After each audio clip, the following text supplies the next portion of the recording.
ګرانو کتونکو اس اس پی اپریشن پېښور مسعود احمد بنګش چې د دې نه مخکې د 400 ډي پی او ډېر زیات باس مباحثه پې کیدی شي د هغه په کردار د هغه په ګفتار د هغه په انسانیت او د هغه په کار او په زیار او د هغه د ډیوټۍ سره هغه لګو خو د ټولو مخکې ګرانو کتونکو زما سره تاسو دا تصویرونه ګورئ نو دا د سند دي دا سند په مختلفو ضلعو کې ډي پی او پاتې شوي دي او بیا یو ورځ د لړکاني ډسټرکټ نه د هغه ټرانسفر کیږي او هغه ټیم کې دومره عالم روزي چې وزیر اعلی سند مجبوره کی چې دغه ډي پی او واپس لړکاني ته راشي او دا د 10 منټو فاصله هغه په 1.5 غنټه کې توی کی او استقبال ته دا علم چې کوم دی دا موجود وي دا د یو افسر د خوبو نه دی چې سندیان په پهر کوي په کچی مکانی کې چرته چې موږ پښتانه په خپل ځان اغوا کوو اول ته پاونو پسې تړلی وي او ظلم او تشدد پې کوي او بیا 100 کروڑ او 10 کروڑ او 15 کروڑ او 50 لک او 100 لک او 15 لک دا د خلکو نه غواړي خلک یې ورکوي خو نه یې ورکوي نو مړي ورکوي همدغه ډي پی او مسعود احمد بنګش د هغې خلکو دپاره خوف و یره وه او دغه ډاکوانو به تېنه پرتوک کې امتیازې کولې دا د هغه ځای سندیانو چې موږ په دې سوشل میډیا باندې د هغوی پوسټونه ګورو او د هغوی اوس هم غوښتنه ده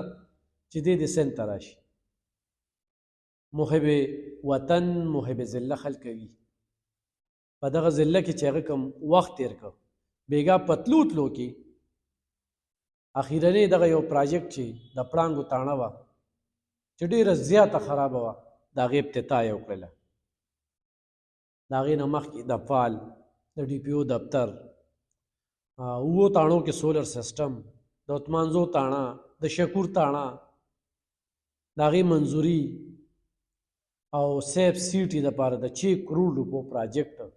چې 6 میگا پکسل کیمره به لګي د امنامان والی سره هغه ناسور چې دا ذلت نه عوام ته نه تنګ و شریف خلکه څه په مقابلو کې پولیس سره چوشوي هغې کې لاړ او څه کنډم شو او څه په جیلونو کې دي هغې کې د مندڼي خلکه به خوشحالي هغې کې د عمرزو کولاډن خلکه به خوشحالي چې د دغه شانتې خلکو نه خلاص کړل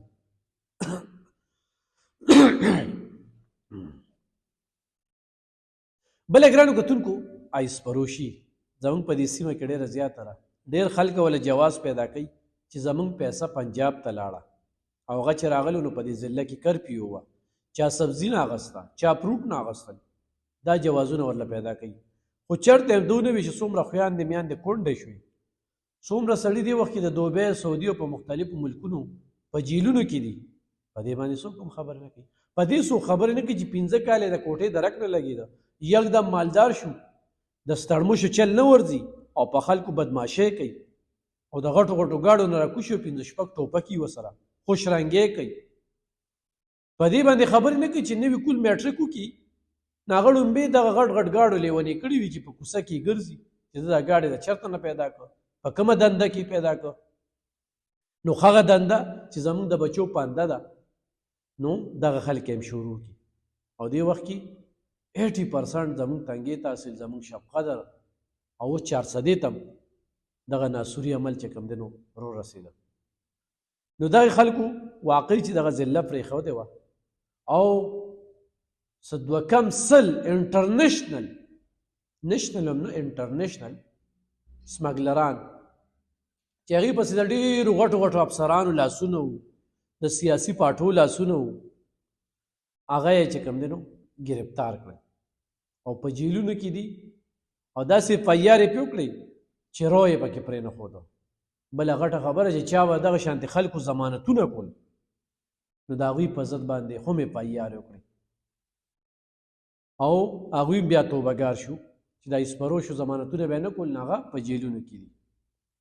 دې سره ګرانو کتونکو هغه خلک چې په پولیس په بدماشۍ کولی، په ضلعي انتظامیه باندې به بدماشۍ کولی، د ټیک ټاکو پیداوارو او په ټیک ټاکو باندې به ځان ته به کیمره ونیولو، ځای په ځای به چې کوم دی خپلې هغه نخرې کولې. د هغې خلکو یې قبله درسته کړه. په یو ډېر ښه پوسټ لاړه، د دې ځای پیګان وایي چې موږ ټول لاړو وزیر اعلی له موږ ورته چې یاره ډي پي او دلته پاتې شي.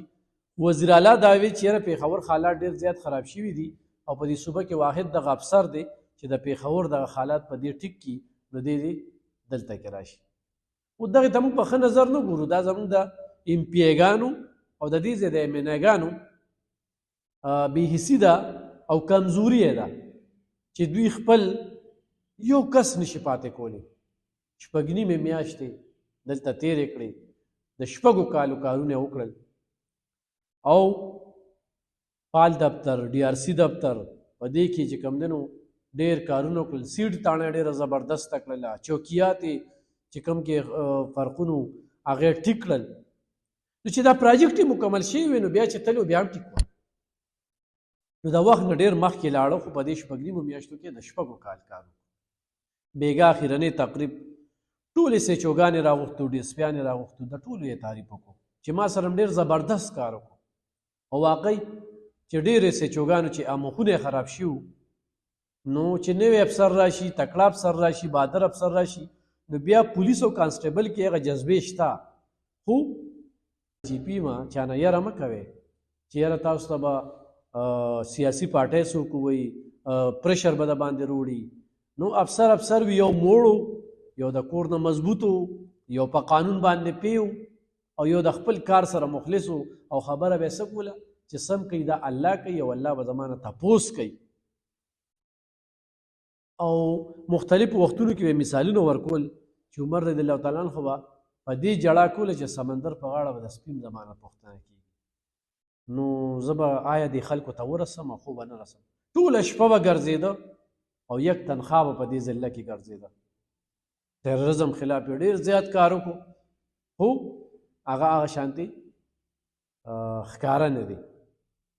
نو د هغه کانسټیبلانو یې ډېر زیات دي، افسران خو افسران دي، دا به ټول 50-60 وي، او کانسټیبلانو اولدارانو هغوی چې په دې ضلع کې زما سره په دغه ټیم ورک کې کم کار وکړو، زه د هغوی هم ستاینه کوم. او چې چا کارکردګي کړې ده نو هغې ته سرټیفیکیټ یې ورکړی. بیا هغه طبقه اجړاګانې راوغوښتل، ادیبان، شاعران، وینز والا، صحافیان، وکیلان، عیسائی برادری، هره طبقه. بېګا یو کس دی نه پاتې شوی، د شپې چې کوم دی نو هغه پسې سرټیفیکیټ یوړو. هغه څوک و؟ هغه د رزړو کې یو خدایي خدمتګار دی، هغه د جنازو له پري کاس کې چې کوم دی نو په دې موټر سایکلو باندې هغه رڼا وړي. ټول هر څه ته دومره سوچ و چې کوم سړی د ضلعې له کار کوي چې زه د هغه حوصله افزایي وکړم، هغه ته زه سرټیفیکیټ ورکړم. سټوډنټان په لومړي ځل باندې تعلیم دوست و. زمونږ سجاد خان تورنځی نه ما پرون انټرویو کولی نو هغه تعلیم دوست انسان و. نو د پرایوټ سکولونو، سرکاري سکولونو ماشومانو ته سرټیفیکیټ یې نغدې هغوی یې حوصله افزایي وکړله. نو بېګا چې کله تلو او پولیس والا په سترګو کې اوښکې وې، ژړلې، او اکثریت پولیس والو وي چې موږ څونه ډیوټي کړې ده خو موږ داسې افسر نه دی لیدلی. نو دا افسر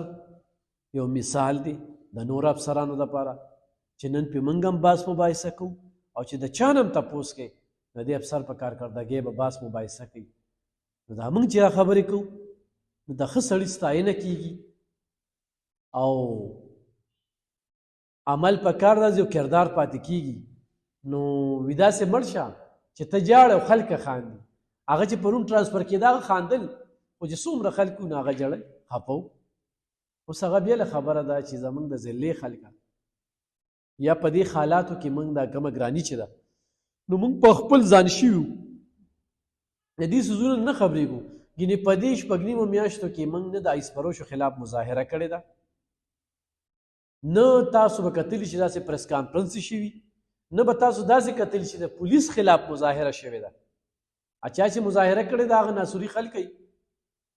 هغه خو کوي، یا خو دا موقع ده پاس کوي. ښه د دې ډي پي او صفت کولم چې کوم دی نو ځان له کار کتلو خو الحمدلله خوشحال یو چې یو نر افسر و خو پوره ساعت هم له واغسته ملګرتیا هم له وکړله راتلونکي افسر هم دغه شانتې کار کوي ستاینه به یې کوو مرسته به یې کوو کلک به ورسره ولاړ یو موږ په چا کارونه نه کوو زما د کلي تاڼه ده الحمدلله ښه ټیک ټاک کار کوي خو نه په جایز کار کې ورغلم په دې کلونو کې او نه په ناجایز کار کې ورغلم نو سار چې روزو نو موږ خدای چاته ضرورت نه راولي خو د دې خپلې ذلې سوچ کوو د دې د مفادو سوچ کوو د دې د امن سوچ کوو د دې د خوشحالۍ سوچ کوو د دې د ترقۍ سوچ کوو دې ذلې له چې څوک کار کوي د هغه ستاینه کوو نو په دې افسر ډېر زیات باس مباحثه کیږي او نږدې ورسره پاتې شو خپل هم ورپسې خفه یو ډېر زیات خفه یو ما ته ډېر ملګري وی تا وي ډي پي او صاحب باره کې وي ستا ډېرې خبرې دي نو زه ورته وایم بلکل مې ډېرې خبرې دي ډېرو خلکو دنده بنده شوې وه هغې کې بعضې اخلي قلم هم دي ولې چې دغه خلک خوشحاله ساتي دلته د یوټرن دا مسله حل کړله ډي سي صاحب یې چې بېګا کوم صفت وکړو چې ما سره ډېر کومک کړی دی نو هره طبقه نو ما چې زموږ په ځان شي وو په کار چې موږ پرون راوتلی وي او دغه چوک هم ډک کړی وي او د خلکو ته د صوبایي حکومت ته هم ښودلی وي خو به زموږ دا بدمرغي ده چې موږ وختي سوچ کوو او صرف ټایم پاسي کوو عملي کار نه کوو په دې وجه رانه ډي پي او 400 مسعود احمد منګش لاړه انشاءالله نورې خبرې دي په بل پروګرام کې به پارټ 2 کې به سره په هغې باندې خبرې اترې کوم